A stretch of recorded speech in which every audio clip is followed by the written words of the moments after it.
Bom dia! Hoje eu vou falar sobre os peroxissomos. Os peroxissomos, como podemos ver no slide 1, são organelas arredondadas que existem dentro das células.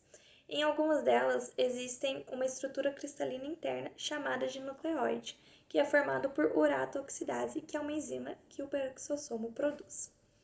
No próximo slide, podemos analisar como eles obtêm as proteínas. Então, eles fazem uma seletiva de proteínas no citosol e levam para dentro da sua célula, como podemos ver no esqueminha abaixo. Embora algumas elas podem entrar por meio da membrana, vindo diretamente do retículo endoplasmático. Então, aqui nesse esquema, você pode ver exatamente passo a passo de como eles levam do citosol até dentro do peroxissomo. As funções consistem na promoção de reação oxidativa, como a queda de ácidos graxos de cadeias longas, que é uma grande diferença das mitocôndrias, porque mitocôndrias fazem a quebra de ácidos graxos de cadeias curtas.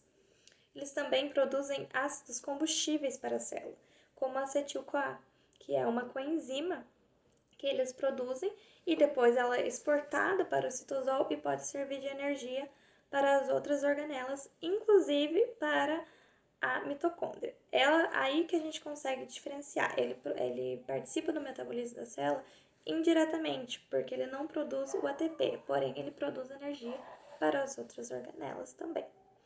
Em células animais, ele realiza a desintoxicação do organismo, oxidando substâncias. Então, quando a gente ingere medicamentos ou bebidas alcoólicas, ele consegue estar tirando essas substâncias que são tóxicas para o nosso corpo e fazendo a desintoxicação do organismo.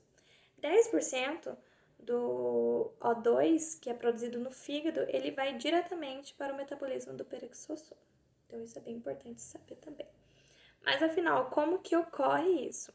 Então, existem as duas enzimas, que é a oxidase e a catalase.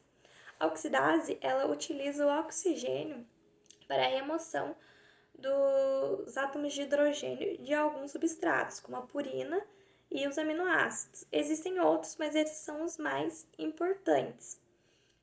Então, ali embaixo a gente tem a formulazinha de como acontece. Já a catalase é o oxigênio molecular e o peróxido de hidrogênio. O peróxido de hidrogênio, popularmente, ele é chamado de água oxigenada, então você provavelmente já ouviu falar disso. Então, o que acontece? No fígado e no rim, os peroxissomos, eles detoxificam várias moléculas tóxicas. Então, como eu já disse, eles tiram ali uma parte e conseguem detoxicar os nossos fígados e rins, nosso organismo em geral. Por exemplo, o etanol, 25% dele, ele é oxidado e convertido em acetaldeído.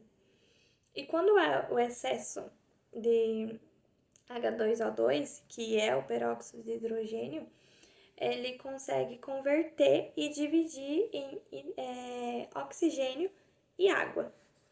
No próximo slide, a gente consegue ter a imagenzinha diferenciando a mitocôndria dos peroxissomos. Então, a gente consegue ver a oxidação, que uma é ácidos graxos longos e os outros ácidos graxos curtos, né? Cadeias longas e cadeias curtas. Eles são transformados em coenzima A, o acetilcoenzima A, e são liberados após isso no citosol para as outras organelas poderem utilizar. No próximo slide, a gente consegue identificar o glioxilato. O glioxilato é apenas em células vegetais e eles servem para ajudar na germinação e na fotorrespiração da planta. Ele consegue converter os ácidos graxos em açúcares necessários para a planta jovem. Então, eles conseguem converter lipídios em carboidratos. Duas moléculas de acetil-CoA, elas são convertidas em glicose e vão para o citosol. Então, ali do lado, a gente consegue analisar como que ocorre esse ciclo até formar o acetil-CoA e fazer a respiração dessa célula. As doenças relacionadas os peroxissomos são as seguintes. A gente tem várias, mas a gente selecionou algumas para vocês. A primeira é a síndrome de Zellweger. A síndrome de Zellweger ela é extremamente rara e ela acontece pela desordem genética. Se caracteriza por um defeito no funcionamento da organela dos peroxissomos nas células do fígado, cérebro e rins. Então, essas alterações, elas levam a um defeito da bainha de mielina, que não consegue transmitir adequadamente algumas informações para o organismo. Então, o que acontece? Ela leva o acúmulo de ácidos graxos que causa a formação anormal de alguns órgãos e ocasiona na deficiência de substâncias que são importantíssimas para o pulmão e para o cérebro.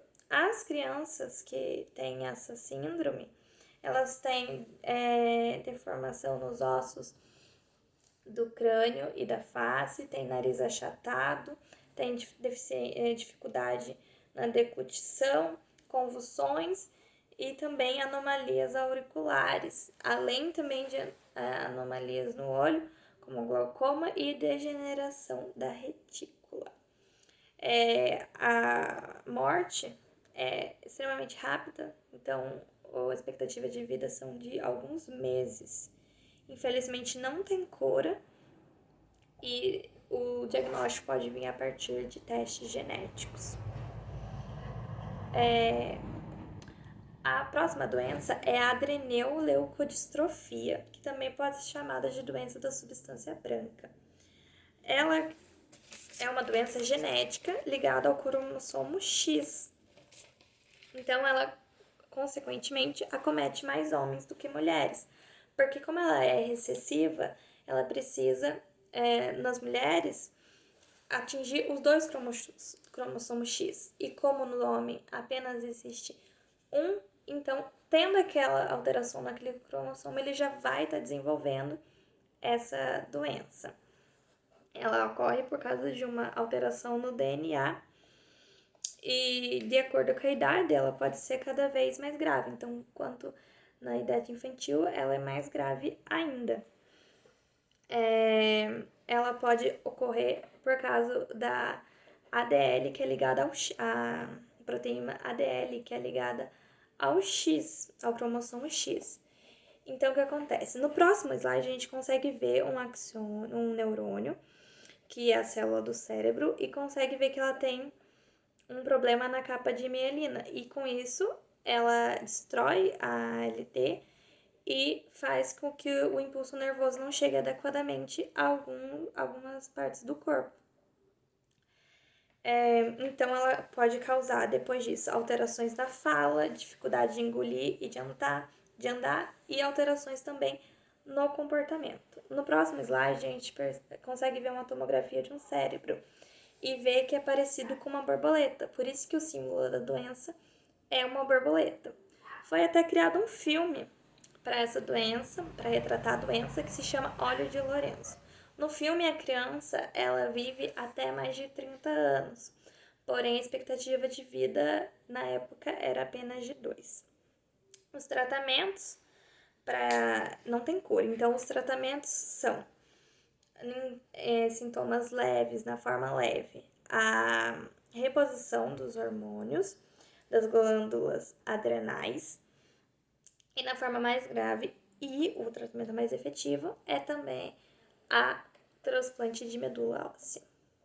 A próxima doença é a catalassemia. A catalassemia ela é uma deficiência severa na enzima catálase. Então, o que acontece? Ela atinge o gene CAT, que codifica a catálase. E o que acontece? A catálase é um antioxidante responsável pela divisão da água oxigenada em água e oxigênio. Se não separar, ela pode acumular a água oxigenada. Se acumulada em baixos níveis, apenas vai servir de sinalização. Porém, em altos níveis, ela pode se tornar tóxica no organismo e causar dano oxidativo ao ADN. A maioria das vezes ela é uma doença assintomática, porém ela pode apresentar úlceras na boca e gangrena. Quando isso acontece, isso é chamada de Takahara. Graças a Deus, ela é uma doença extremamente rara que acontece entre 1 a cada 31 mil, mais de 31 mil indivíduos. Porém, no Japão, ela é mais frequente, é 1 a cada 12 mil indivíduos. Ela não tem cura e o tratamento dela consiste em a higiene oral e teste e também, se a gente for ligar a enzima, eles estão fazendo testes novos em animais para substituir por pilhas artificiais que contenham a catálise oxógeno para substituir a enzima que não está sendo funcional. Porém, não foi testada ainda em humanos, então não é uma forma efetiva ainda a ser utilizada. O diagnóstico é baseado em exame bucal e testes genéticos e moleculares. E por fim, a última doença que a gente trouxe é a condrodisplasia rizomérica.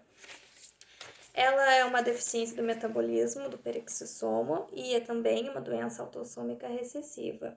Ela tem mutações no gene PX7, que tem papel importante na importação das proteínas. Então, tem a ver com o slide de cima que a gente viu sobre a importação das proteínas. Ela é uma doença que tem calcificações das articulações à nascença.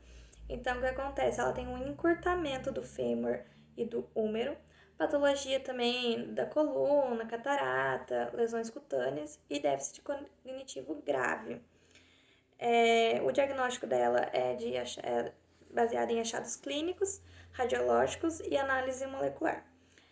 E o tratamento é inexistente até hoje e a